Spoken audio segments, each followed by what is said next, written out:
Selamat siang teman-teman, kami dari kelompok 4 akan mempresentasikan ASKEP pada pasien dengan rabies. Namun sebelum itu jangan lupa di like, komen, dan juga subscribe. Kami kelompok 4 beranggotakan yang pertama Ade Melisa Lobang, yang kedua Alip Hitaya, yang ketiga Albertina Kakisina, yang keempat Aryan C. Salang, yang kelima Bartolomeo Seran, yang keenam Emiliana Jenit, yang ketujuh Sofia Belseran. Yang pertama, pengkajian. Pengkajian mengenai tanda-tanda vital, peningkatan tingkat pernapasan takipnu, suhu umumnya meningkat 37,9 derajat Celcius atau menggigil. Yang kedua, status nutrisi. Kesulitan dalam menelan makanan, berapa berat badan pasien, apakah ada mual dan muntah, berapa porsi makan yang dihabiskan, dan status gizi pasien. Yang ketiga, status neurosensori. Apakah adanya tanda-tanda inflamasi. Yang keempat, keamanan, kejang dan kelemahan. Yang kelima, integritas ego. Klien merasa cemas, klien kurang paham tentang penyakitnya. Pengkajian fisik neurologik. Hasil pemeriksaan kepala, menonjol, rata, cekung, bentuk umum kepala. Reaksi pupil yang dikaji di sini adalah ukuran, reaksi terhadap cahaya, kesamaan respon. Yang ketiga, tingkat kesadaran, kewaspadaan. Respon terhadap panggilan, iritabilitas, letargi dan rasa mengantuk, orientasi terhadap diri sendiri dan orang lain. Yang keempat, afek, alam perasaan dan labilitas.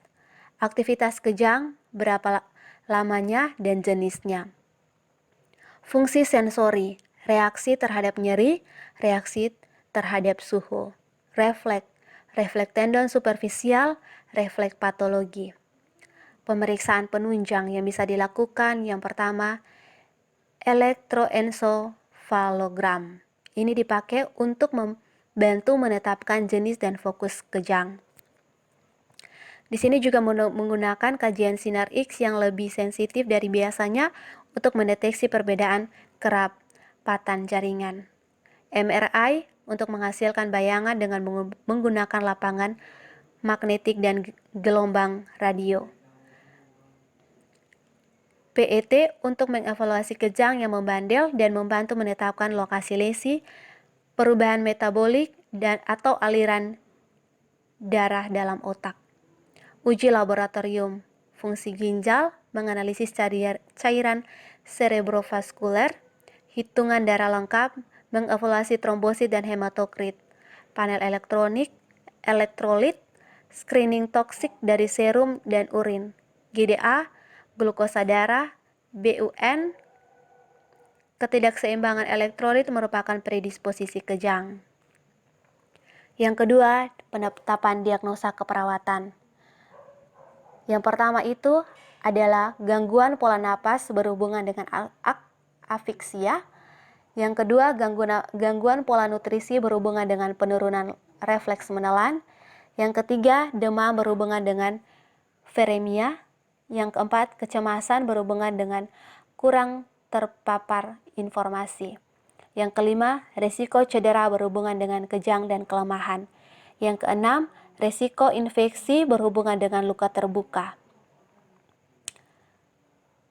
Yang pertama, gangguan pola napas ini berhubungan dengan afiksia. Setelah diberikan tindakan keperawatan, diharapkan pasien bernapas tanpa ada gangguan. Dengan kriteria hasil, pasien bernapas tanpa ada gangguan, pasien tidak menggunakan alat bantu dalam bernapas, respirasi normal 16-20 kali per menit. Rencana tindakan, observasi tanda-tanda vital pasien, terutama respirasi, memberi pasien alat bantu pernapasan seperti O2, memberi posisi yang nyaman. Tanda vital merupakan acuan untuk melihat kondisi pasien. O2 membantu pasien dalam bernapas, posisi yang nyaman akan membantu pasien dalam bernapas. Yang kedua, gangguan pola nutrisi berhubungan dengan penurunan refleks menelan. Setelah dilakukan tindakan keperawatan, diharapkan kebutuhan nutrisi pasien terpenuhi. Dengan kriteria hasil, pasien mampu menghabiskan makanan sesuai dengan porsi yang diberikan atau dibutuhkan. Rencana tindakan, yang pertama, mengkaji keluhan mual, sakit menelan, dan muntah yang dialami pasien. Kaji cara atau bagaimana makanan dihidangkan. Yang ketiga, berikan makanan yang mudah ditelan seperti bubur. Berikan makanan dalam porsi kecil dan frekuensi sering. Catat jumlah atau porsi makanan yang dihabiskan oleh pasien setiap hari. Berikan obat-obatan antiemik sesuai program dokter. Ukur berat badan pasien setiap minggu. Untuk menetapkan cara mengatasinya, cara menghidangkan makanan dapat mempengaruhi nafsu makan pasien, membantu mengurangi kelelahan pasien dan meningkatkan asupan makanan, untuk menghindari mual, untuk mengetahui pemenuhan kebutuhan nutrisi. Antiemetik membantu pasien mengurangi rasa mual dan muntah, dan diharapkan intake nutrisi pasien meningkat. Untuk mengetahui status gizi pasien. Yang ketiga, demam berhubungan dengan viremia. Setelah dilakukan tindakan keperawatan, diharapkan demam pasien teratasi dengan kriteria hasil suhu tubuh normal 36-37 derajat Celcius, pasien bebas dari demam. Rencana tindakan, kaji saat timbulnya demam, observasi tanda-tanda vital, suhu, nadi, tensi pernapasan setiap 3 jam. Berikan kompres hangat, berikan cairan intravena dan obat-obatan sesuai program dokter. Diagnosa yang keempat, cemas berhubungan dengan kurang terpajan informasi tentang penyakit. Setelah diberikan tindakan keperawatan, diharapkan tingkat kecemasan keluarga pasien menurun atau hilang dengan kriteria hasil, melaporkan cemas berkurang sampai hilang, melaporkan pengetahuan yang cukup terhadap penyakit pasien, keluarga menerima keadaan penyakit yang dialami. Rencana tindakan, yang pertama mengkaji tingkat kecemasan keluarga. Jelaskan kepada keluarga tentang penyakit dan kondisi pasien, berikan dukungan dan support kepada keluarga untuk mengetahui tingkat kecemasan, mengambil cara apa yang akan digunakan.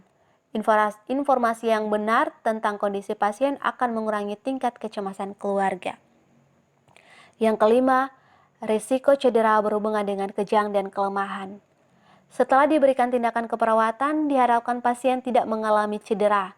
Dengan kriteria hasil, klien tidak ada cedera akibat serangan kejang, klien tidur dengan tempat tidur pengaman, tidak terjadi serangan kejang ulang, suhu 36-37,5 derajat Celcius, nadi 60-80 kali per menit, respirasi 16-20 kali per menit, kesadaran kompos mentis. Rencana tindakan, identifikasi dan hindari faktor pencetus, tempatkan klien pada tempat tidur yang memakai pengaman di ruangan yang tenang dan nyaman.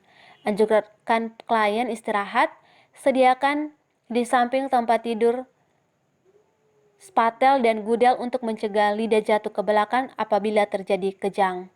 Lindungi klien pada saat kejang dengan melonggarkan pakaian, posisi miring ke satu sisi, jauhkan klien dari alat yang dapat melukainya, kencangkan pengaman tempat tidur, lakukan suction bila banyak sekret. 6. Risiko infeksi berhubungan dengan luka terbuka. Setelah dilakukan tindakan keperawatan 3x24 jam, diharapkan tidak terjadi tanda-tanda inflamasi.